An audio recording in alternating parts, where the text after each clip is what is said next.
You know that you are Indian, more than sufficient. Yes, ma'am. Okay भाई. So people as resource. चलो भाई, green revolution के बारे में कोई मुझे बताओ. कौन बताएगा? प्राची तुम ही बताओ.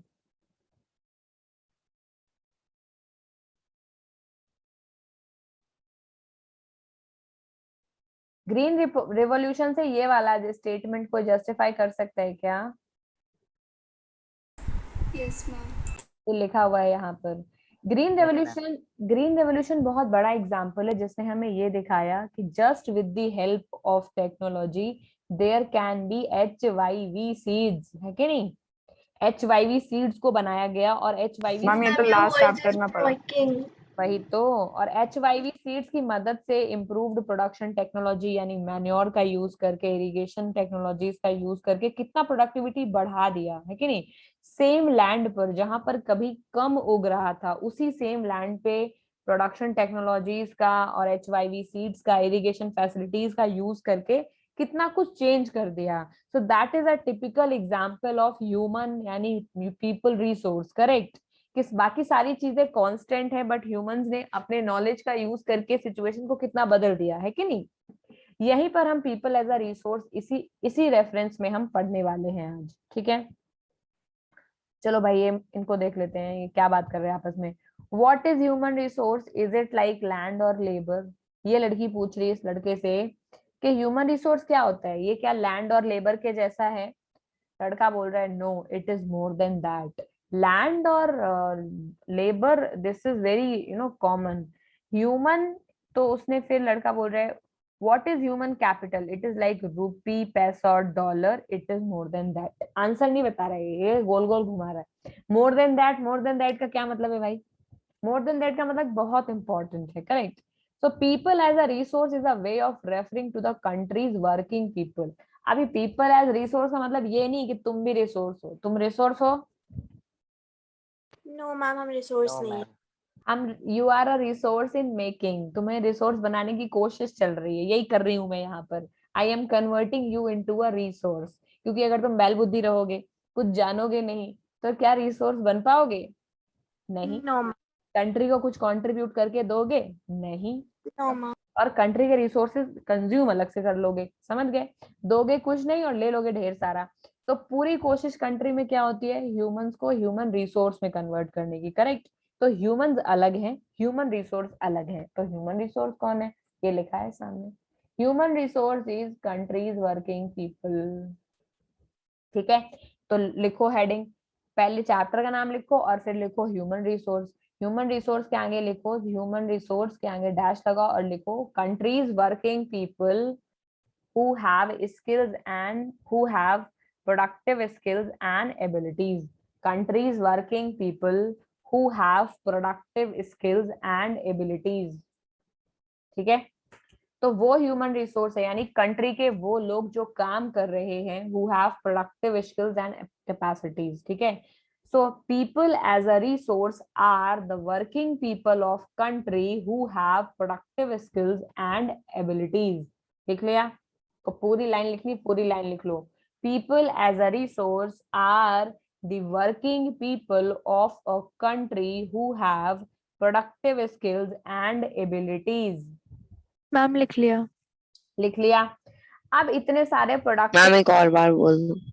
People as a resource are working people of a country who have productive skills and abilities. Yes ma'am. ठीक है, ओके. इतने सारे लोग जो कंट्री में कुछ कुछ कंट्रीब्यूट करते हैं, तो हमारी कंट्री में एक साल में जितना प्रोड्यूस होता है उसको बोलते हैं ग्रॉस नेशनल प्रोडक्ट. करेक्ट.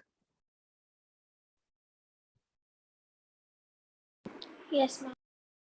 तो इतने ग्रॉस नेशनल प्रोडक्ट में क्या हम तुम कंट्रीब्यूट कर रहे हैं? नहीं. जो वर्किंग पॉपुलेशन, मैं तो कर रही हूँ, जो वर्किंग पॉपुलेशन है, जो प्रोडक्टिव स्किल्स कंट्रीब्यूट कर रही है, यानी कंट्री में कुछ चीज जनरेट करके पैसा कमाने में हेल्प कर रही है, किसी और तरीके से कंट्री को डेवलपमेंट के लिए तरफ ले जा रही है, उसको बोलेंगे वर्किंग पॉपुलेशन, करेक्ट, वो पॉपुलेशन जो काम कर रही है, कुल मिलाकर के जो काम कर रही है वही तो कंट्रीब्यूट कर रही होगी इनकम में, करेक्ट। तो ग्रॉस नेशनल प्रोडक्ट में कौन से पीपल एज अ रिसोर्स यानी ह्यूमन रिसोर्स ही तो कंट्रीब्यूट कर रहे होंगे। अरे समझ पा रहे हो?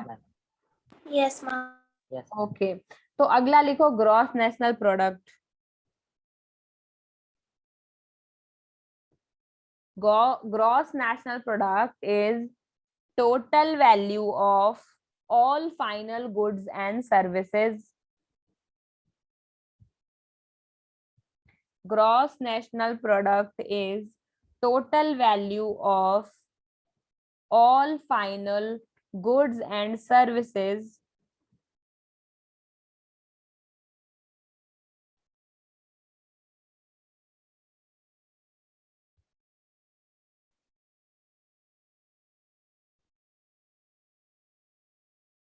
produced by country's resident, country में जो लोग रह रहे हैं, ठीक है। So gross national product is the total value of final goods and services produced by country's residents. Yes, ma'am. ठीक है।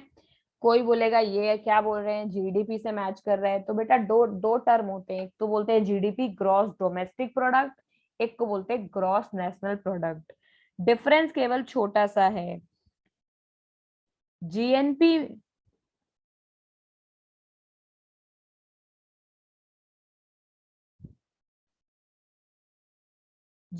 में केवल कंट्री के सिटीजन्स काउंट होते हैं, ठीक है, और जीडीपी में कंट्री के सिटीजन्स के साथ साथ नॉन सिटीजन्स भी काउंट होते हैं, करेक्ट। यानी हमारी कंट्री में इतना ही डिफरेंस है, समझ गए। हमारी कंट्री में जितने भी लोग एक साल में काम कर रहे हैं, भले वो हमारी कंट्री के सिटीजन्स हो या ना हो, लेकिन उनका जो मनी जनरेशन है वो जीडीपी में काउंट होगा। जीडीपी का मतलब कंट्री में कितना जनरेट हुआ, किसी ने भी किया हो, सिटीजन ने या नॉन सिटीजन ने, समझ गए। और जीएनपी का मतलब है कि कंट्री के सिटीजन्स ने कितना पैसा जनरेट किया, चाहे वो इंडिया के अंदर किया हो या अब्रॉड। डिफरेंस समझ पा रहे हो? Yes. Yes, ma'am. तो जीडीपी का मतलब ये होगा कि तुम्हारे घर में कितना खाना बना, बल्कि पड़ोसी का एक बच्चा भी तुम्हारे घर में रुक रहा है पूरे दिन, उसने पूरे दिन में कितना काम किया, तुम्हारे पूरे घर ने कितना काम किया, वो सब जीडीपी में काउंट होगा।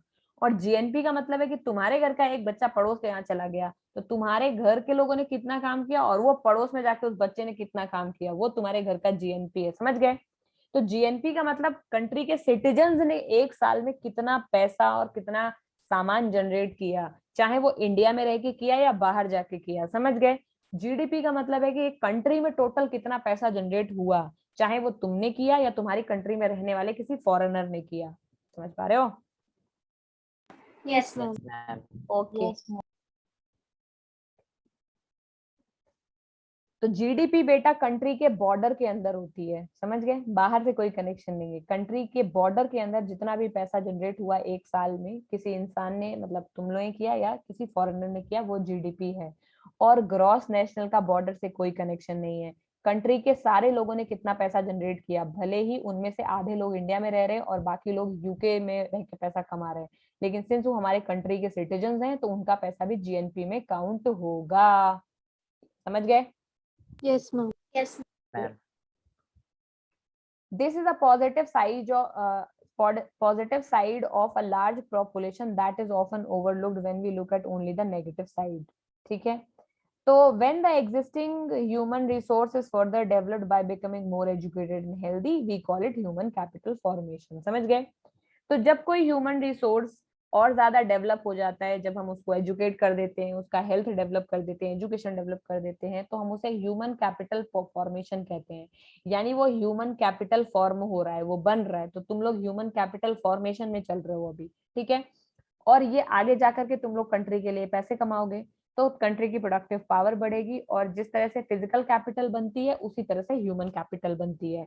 तो एक कंट्री में बहुत पैसा हो, सारे अनपढ़ हो, तो क्या बोलेंगे, उस कंट्री में फिजिकल कैपिटल है लेकिन क्या ह्यूमन कैपिटल है? नहीं है, No, ma'am. क्योंकि वहां के लोग पढ़े लेकिन उनके अंदर कोई स्किल ही नहीं है। तो जिस तरह से फिजिकल कैपिटल को भी काउंट किया जाता है कि कंट्री कितना पैसा कमाती है, उसी तरह से ह्यूमन कैपिटल को भी काउंट किया जाता है कंट्री के कितने लोग पढ़े लिखे हैं। फॉर एग्जाम्पल अगर केरला और बिहार को कंपैरिजन करेंगे तो बताओ किसका ह्यूमन कैपिटल बढ़िया है? Ma'am, Kerala. केरला। क्योंकि वहां पर नियरली 100% लिटरेसी रेट है, वहां पे स्किल डेवलपमेंट ज्यादा है, तो केरला का ह्यूमन कैपिटल फॉर्मेशन बढ़िया है, बिहार का उतना बढ़िया नहीं है। समझ गए? तो अब फंडा ये है कि हम कैसे इन्वेस्ट करेंगे ह्यूमन कैपिटल में। ठीक है, तो लिखो ह्यूमन कैपिटल, ऐसे लिखो बीच में, ह्यूमन कैपिटल। कैसे दो, क्या क्या दोगे इसको बताओ। इसको एजुकेशन दे दो तो बन जाएगा, बन जाएगा। फिर दे दो ट्रेनिंग, यानी जो काम कराना है उसकी ट्रेनिंग। ये चीजें हैं जिनसे हम एक इंसान को ह्यूमन कैपिटल में कन्वर्ट करते हैं। अगला है मेडिकल केयर। ठीक है, फिर इधर अवेयरनेस। ठीक है, तो इतने सारे इन्वेस्टमेंट हमें करने पड़ते हैं, तब जाकर के एक कैपिटल ह्यूमन कैपिटल बनता है। एरो नीचे की तरफ, जब इतना सारा करोगे तुम इन्वेस्टमेंट, एजुकेशन दोगे, ट्रेनिंग दोगे, मेडिकल केयर दोगे, उसको अवेयर रखोगे, तब जाकर के एक नॉर्मल ह्यूमन किसमें कन्वर्ट होगा? ह्यूमन कैपिटल में। ठीक है, ओके। अभी ह्यूमन कैपिटल से क्या फायदा होगा ये बताने की जरूरत है। जितना बढ़िया ह्यूमन कैपिटल होगा कंट्री में, उतना ज्यादा प्रोडक्टिविटी होगी। यानी एक ऑफिस में एक बाबू बैठा है, उसको कुछ पढ़ने ही नहीं आता, उसको इंग्लिश पढ़नी ही नहीं आती है, तो वो एक पेपर को पढ़ने में लेगा 1 साल। ठीक है, लेकिन वहीं पर भी तुम्हारे जैसे स्मार्ट बंदे को बैठा दिया, जब 5 मिनट में 50 पेपर पढ़ दोगे, तो प्रोडक्टिविटी बढ़ गई ना, है कि नहीं? और पढ़ पढ़ के Yes, सबको ma'am. बता दोगे इसमें क्या लिखा हुआ है। तो जितना बेटर ह्यूमन कैपिटल होगा, उतना स्पीड से काम होगा कंट्री में, है कि नहीं? अभी नॉर्मल किसी गधे को सड़क बनाने के लिए बैठा देंगे तो वो तो 2 साल ले लेगा सड़क बनाने में, और खराब सड़क बना देगा। कोई ढंग का इंजीनियर लेके आएंगे, वो ऐसा पुल बनाएगा कि 150-200 साल पुल चलता रहेगा, फटाफट गाड़ियां उसमें दौड़ेंगी। समझ गए? तो ह्यूमन कैपिटल जितना बेटर, उतना बढ़िया प्रोडक्टिविटी। समझ पा रहे हो? चलो शाकाल की स्टोरीज पढ़ लेते हैं। ठीक है, there were 2 friends, Vilas and Shakal, living in the same village. नाम क्या है? सीमापुर। भूल मत जाना स्टोरी, अगली बार पूछूंगी वाइवा में। शाकाल की एज कितनी है? 12 इयर्स का है। उसकी जो मदर है शीला, वो घर के काम करती है शाकाल की। ठीक है, फादर का नाम है बूटा।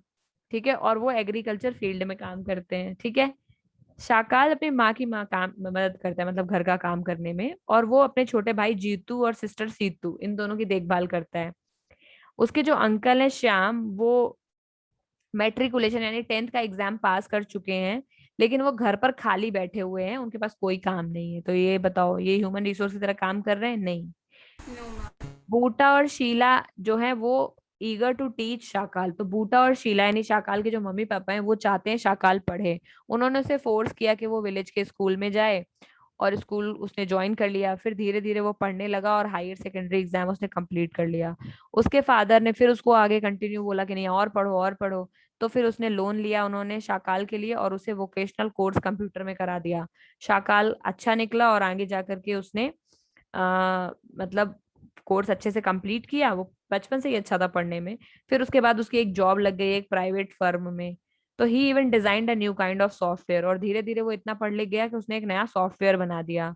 दिस सॉफ्टवेयर से उसकी जो help him increase the sale of the firm. धीरे धीरे उस जिस फर्म में वो काम करता था और उसने जो सॉफ्टवेयर बनाया, तो उससे उसके फर्म की जो सेलिंग थी और बढ़ गई, है कि नहीं? तो उसके जो बॉस हैं वो बहुत खुश हो गए इस बात से कि उन्होंने फर्म की सेल बढ़ा दी उसके सॉफ्टवेयर ने, और उन्होंने उसे रिवॉर्ड किया एक प्रमोशन के साथ। तो बताओ क्या समझ में आता है? शाकाल ह्यूमन रिसोर्स है, Yes, ma'am. वो Yes, human. Yes ma'am. Ma'am. Yes ma'am है। और ये जो वो बैठे हैं उनके घर में श्याम, वो कौन है?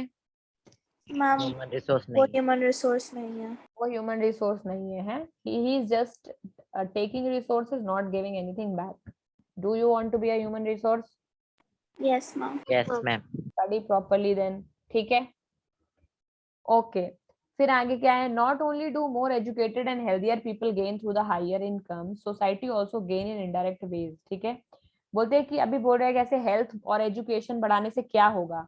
तो बोले कि, तो समझाने की कोशिश करे कि हेल्थ और एजुकेशन बढ़ाने से तुम्हारा तो फायदा होगा ही होगा, उसके अलावा सोसाइटी का भी फायदा होगा। ठीक है, क्योंकि जो हेल्थियर पॉपुलेशन होती है, a healthier population spreads to those who also themselves were not directly educated and give health care। जो हेल्थियर पॉपुलेशन और एजुकेटेड पॉपुलेशन होती है, वो उन लोगों की हेल्प भी कर सकती है जो खुद इतने ज्यादा एजुकेटेड नहीं है। ह्यूमन कैपिटल एक तरह से सुपीरियर है अदर रिसोर्सेज से, ठीक है, लैंड कैपिटल इन चीजों से, क्योंकि ह्यूमन रिसोर्स बाकी रिसोर्सेज का अच्छे से यूज कर सकता है, उसके पास दिमाग है। तो दिमाग है तो इसीलिए बाकी रिसोर्सेज के पास दिमाग तो है नहीं, वो तो केवल रिसोर्स है, वो हमारी यूटिलिटी पूरा कर सकते हैं। लेकिन ह्यूमन रिसोर्स एक सुपीरियर रिसोर्स इसीलिए है क्योंकि वो बाकी रिसोर्सेज को अच्छे से यूज कर सकता है और अपने काम की चीजें उनसे बना सकता है, करेक्ट। बहुत सालों तक इंडिया में पॉपुलेशन को एक लाइबिलिटी कंसीडर किया जाता था, हमने कभी ये सोचा ही नहीं, हम लोगों को लगता था कि ये पानी, खाना, फ्रूट्स, ट्रीज ये सब रिसोर्स हैं और हम तो बुद्धू हैं, हमारे पास तो कुछ नहीं है जो हम दे सकते हैं कंट्री को। तो इनिशियली हम लोग लैंड और इन चीजों का यूज कर रहे थे, ज्यादा कोई डेवलपमेंट नहीं कर रहे थे, मैन मेड चीजें कम बना रहे थे, तो हम लोगों ने अपना वैल्यू रिकॉग्नाइज नहीं करा। बट धीरे धीरे ये रियलाइज हुआ जनरेशन को कि ह्यूमंस खुद एक रिसोर्स है, तो उन्होंने अपनी प्रोडक्टिव कैपेबिलिटी दिखाई। फिर उन्होंने क्या बनाया, सब कुछ बना दिया, पहले पहिया बनाया, व्हील बनाया, कार बनाया, ऑटो बनाया, लैपटॉप बनाया, बेड बनाया, टेबल बनाया, घर बनाया, मकान बनाया, सब बना दिया। तो जब ह्यूमंस को ये पता चल गया कि वो ह्यूमन रिसोर्स है तो उन्होंने सब कुछ बना दिया, समझ गए। तो कितनी इंडस्ट्रियल और कितनी टेक्नोलॉजी, सब Yes. कुछ हम ही ने तो बनाया है। तो साइंटिफिक रिसर्च और ये सारी चीजें जो हम आज कर रहे हैं वो सब बिकॉज इसीलिए पॉसिबल है because human as a resource आज डूइंग वेरी गुड, समझ गए। तो एक तरह से हमें ये नहीं सोचना चाहिए कि हम कंज्यूमर हैं, हम प्रोवाइडर भी तो हो सकते हैं। जरूरी नहीं है कि हम कंज्यूमर ही बने, नेचर से सब कुछ लें, हम नेचर को बहुत कुछ दे भी तो सकते हैं, है कि नहीं। So that is the way to see कि हर एक चीज including humans are a very good resource. चलो ठीक है, इसी के नाम पे अगली स्टोरी पढ़ लेते हैं। अगली स्टोरी है विलास की। विलास 11 साल का एक लड़का है जो साकाल के विलेज में ही रहता है। विलास के जो फादर है वो एक मछुआरे यानी फिशरमैन है। उसके फादर तभी गुजर गए जब वो केवल 2 साल का था, और उसकी मदर मछली बेचती थी, थोड़ा बहुत पैसा मिलता था जिससे वो अपनी फैमिली को फीड कराती थी। उन्होंने फिश खरीदा एक लैंड ओनर के पॉन्ड से और उन्होंने नियर बाई मंडी में बेचा। वो केवल 150 रुपए पर डे ही कमा पाती हैं, उसकी मदर अफोर्ड नहीं कर सकी। मतलब विलास जो है वो आर्थराइटिस का पेशेंट है। आर्थराइटिस समझते हो, हड्डियों के दर्द को बोलते हैं, ठीक है, बोन डिजीज है। फिर उसकी मदर अफोर्ड नहीं कर सकी कि वो उसको डॉक्टर के पास ले जाए, वो स्कूल भी नहीं जा सका और उसको स्टडीज में इंटरेस्ट भी नहीं है। वो अपनी मदर की बस कुकिंग में हेल्प करता है और उसका जो यंगर ब्रदर है मोहन उसकी देखभाल करता है। कुछ टाइम के बाद उसकी मदर बीमार पड़ गई और उनकी देखभाल करने के लिए कोई भी नहीं था, फैमिली में कोई नहीं था जो विलास को सपोर्ट कर सके। और he was Vilas too was forced to sell fish in the same village, और फिर इस यही मजबूरी लेके विलास को भी वही काम करना पड़ा जो उसकी माँ करती है। तो केवल वो अपने माँ की तरह ही थोड़े बहुत पैसे कमाता है। तो विलास और साकाल की स्टोरी से क्या समझ में आया कि जिसने पढ़ाई लिखाई करी, जिसने रिसोर्स बनने में अपने ऊपर इन्वेस्ट किया, मेहनत करी, उसने अपने घर की सिचुएशन, अपने आसपास की सारी सिचुएशन चेंज कर दी, करेक्ट। और जो केवल मतलब जो कुछ नहीं जिसने किया, जिसने इंटरेस्ट नहीं लिया, जिसको मौका नहीं मिला, वो क्या एक अच्छा ह्यूमन रिसोर्स बन सका? नहीं। केवल ह्यूमन रिसोर्स बनना जरूरी नहीं है, ह्यूमन रिसोर्स तो विलास की मदर भी थी बट वो बहुत कम पैसे कमाती थी। एक अच्छा ह्यूमन रिसोर्स बनना जरूरी है, करेक्ट, जिससे आप अपना और अपने आसपास की सोसाइटी को कुछ प्रोवाइड कर सके। Getting my point? Yes, ma'am. तो ये दो Yes, ma'am. दो केस स्टडी को हम देखते हैं तो हमें पता चलता है कि शाकाल जो है स्कूल गया, विलास नहीं गया। शाकाल फिजिकली स्ट्रांग है, हेल्दी भी है, उसको कोई जरूरत नहीं है कि वो बार बार डॉक्टर के पास जाए। विलास है वो आर्थराइटिस का पेशेंट है, उसके पास साधन नहीं है कि वो डॉक्टर के पास जा सके। शाकाल के पास एक डिग्री है कंप्यूटर प्रोग्रामिंग में, शाकाल के पास एक जॉब है, विलास के को वही काम करना पड़ रहा है जो उसकी माँ कर रही है। तो in case of Shakal several years of education added to the quality of labour.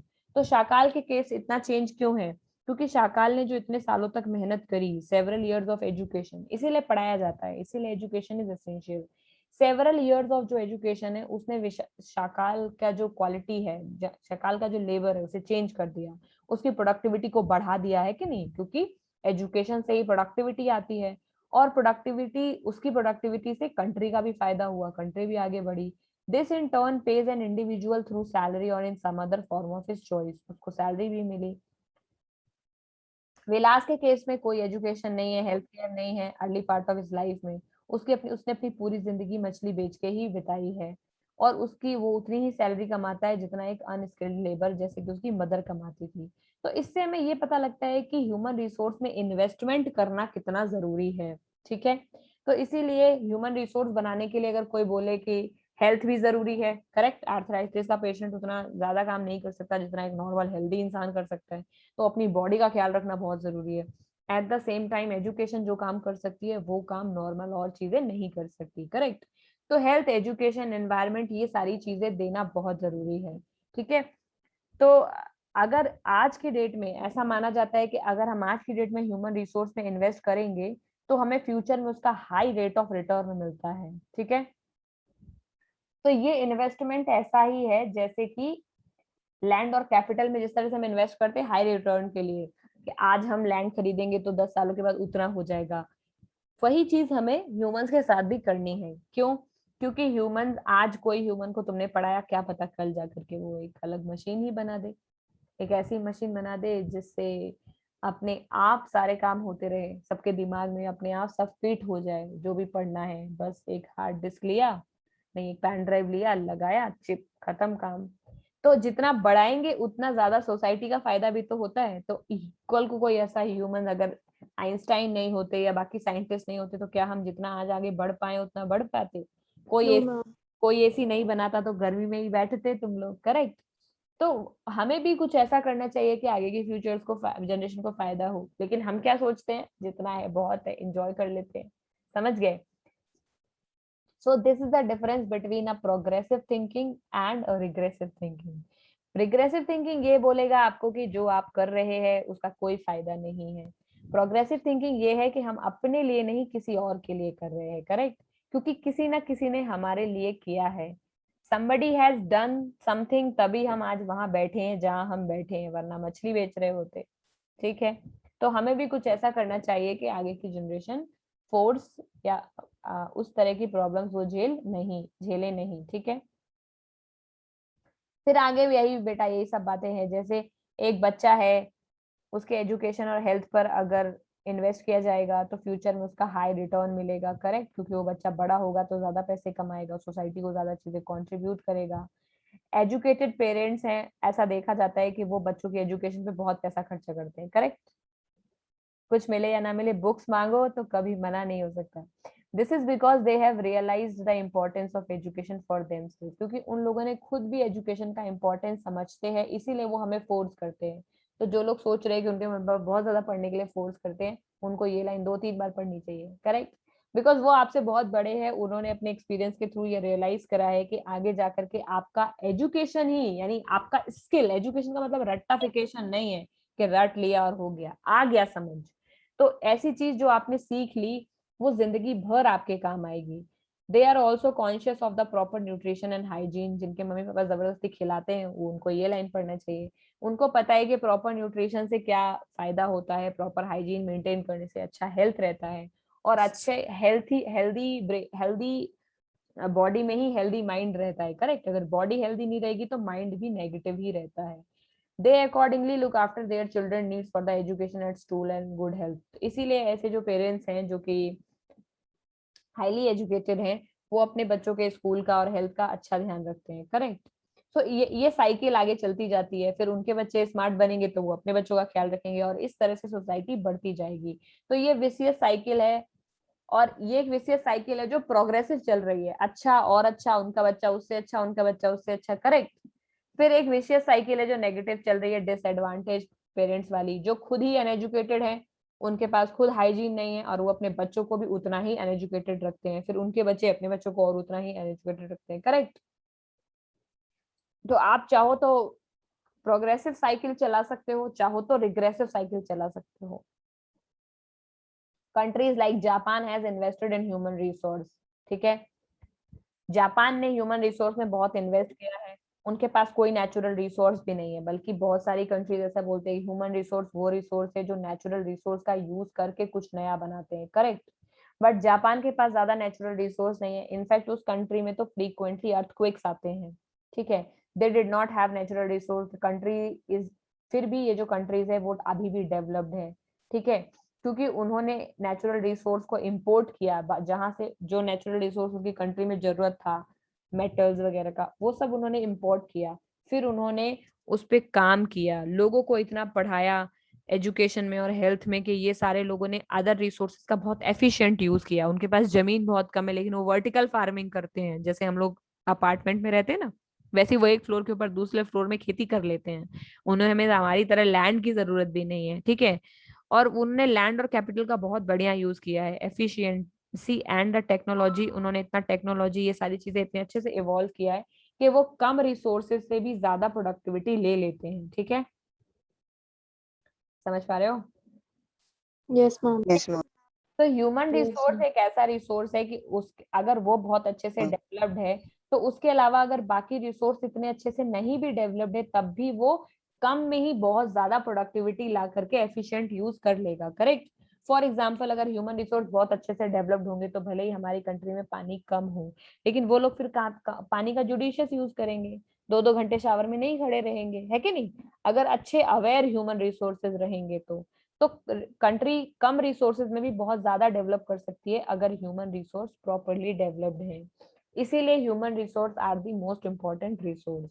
तो आज का जो क्वेश्चन है उसको लिखो। Question is why human resource is the most important resource. लिखो।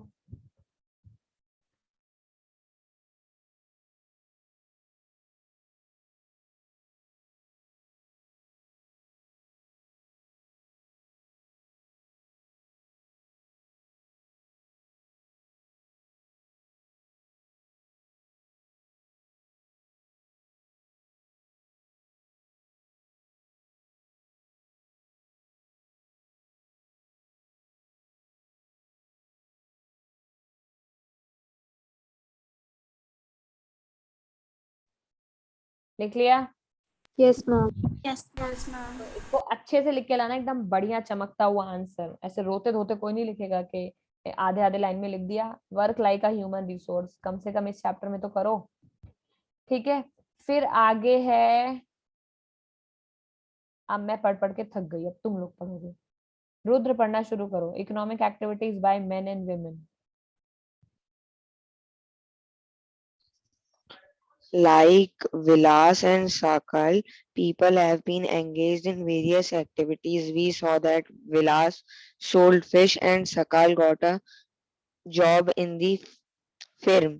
The पर various activities have the various activities have been classified into three main sectors, i.e. primary, secondary and tertiary. That's Primary sector includes agriculture, forestry, animal husbandry, fishing, poultry, farming, mining and quarrying. Manufacturing is included in the secondary sector. Trade, transport, communication, banking, education, health, tourism, services, insurance, etc. are included in tertiary sector. The activities in the sector result in the production of goods and services. These activities these activities in this sector result in the these activities add value to the national income. These activities are called economic activities. Economic activities have two parts: market activities and non-market activities. Market activities involve remuneration to anyone who performs. For example, activity performed for pay or profit. These include production of goods or services, including government service. Non-market activities are the production for self-consumptions. These can be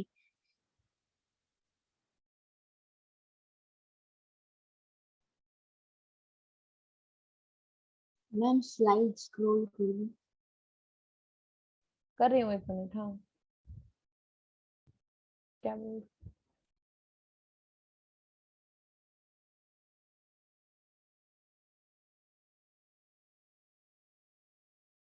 ma'am थोड़ा और नीचे।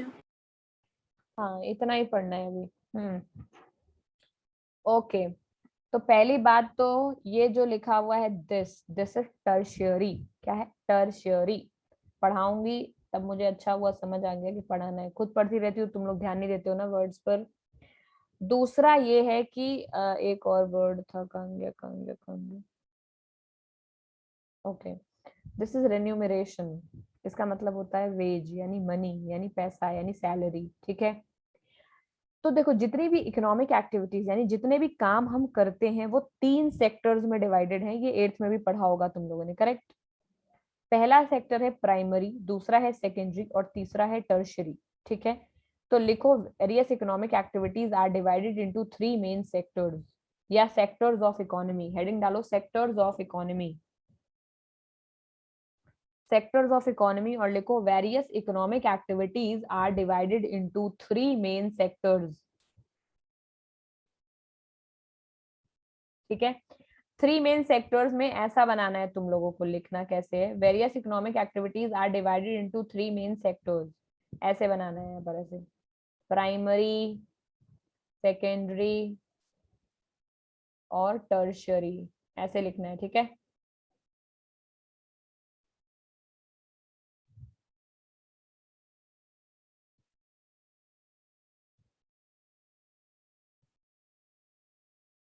Primary के bracket में लिख लो agriculture, secondary को लिखो manufacturing,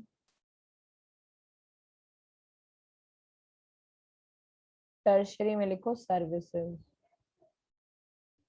ठीक है, और इसके बाद 1 2 3 4 के एग्जाम्पल लिखना शुरू करो। इस तरह लिख लिया, various economic activities are divided into 3 main sectors. उसके बाद एक ऐसी टेबल बनानी है कॉपी में, बन गई? Yes, ma'am. अगर बन गई तो फिर लिखना शुरू करो, लिखना शुरू करो इसमें जो दिया हुआ है। प्राइमरी में लिखो forestry, animal husbandry, fishing, poultry. Poultry का मतलब क्या होता है, मुर्गी पालना। फिशिंग का मतलब फिश निकालना।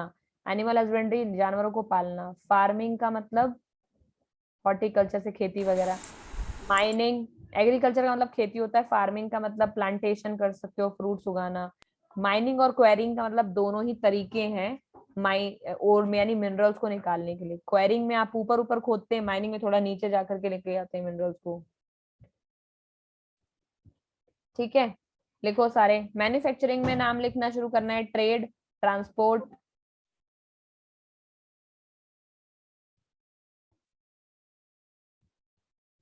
ना ना मैन्युफैक्चरिंग, मैन्युफैक्चरिंग का एग्जांपल ही नहीं दिया इन्होंने। मैन्युफैक्चरिंग मैं बोलती हूँ, मैन्युफैक्चरिंग का एग्जांपल लिखो ऑटोमोबाइल,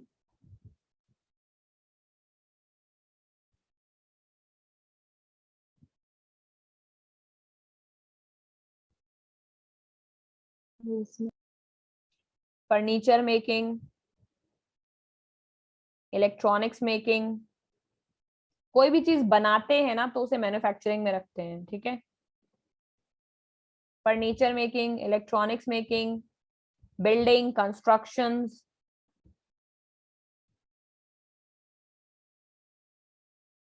मैम हो गया।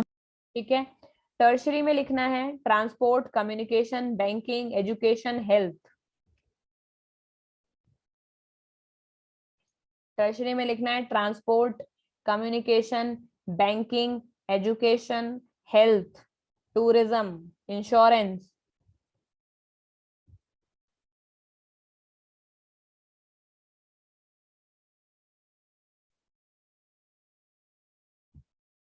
Yes, ma'am. लिखिए। मैम लिख लिया। ओके, अब सुनो ध्यान से, देखो एग्री जो प्राइमरी सेक्टर है, प्राइमरी सेक्टर नेचुरल रिसोर्सेज का डायरेक्टली यूज करता है, कुछ नया नहीं बनाता। फॉर एग्जाम्पल एग्रीकल्चर यानी खेती कर रहे हैं केवल, उसमें से क्रॉप उगा रहे हैं, वीट, बार्ले, राइस, करेक्ट। ये प्राइमरी सेक्टर है। Mining, already mines minerals available है जमीन के नीचे, आप माइनिंग करके बस उन्हें बाहर निकाल रहे हैं और ऐसे ही बेच रहे हैं। At the same time forestry, जंग मतलब पेड़ लगाना, ये भी नेचुरल रिसोर्स करे, कुछ नया नहीं बना रहे आप। जो ऑलरेडी अवेलेबल रिसोर्सेज हैं, पोल्ट्री, मुर्गी पालन, मुर्गियां ऑलरेडी हैं, उनके अंडे आप निकाल के बेच रहे हैं, कुछ आप नया नहीं बनाते हैं तो उसे बोलते हैं प्राइमरी। ठीक है, कुछ आपने बनाया नहीं। अगर उस अंडे से आप केक बना देंगे तो वो मैन्युफैक्चरिंग में आ जाएगा, समझ गए।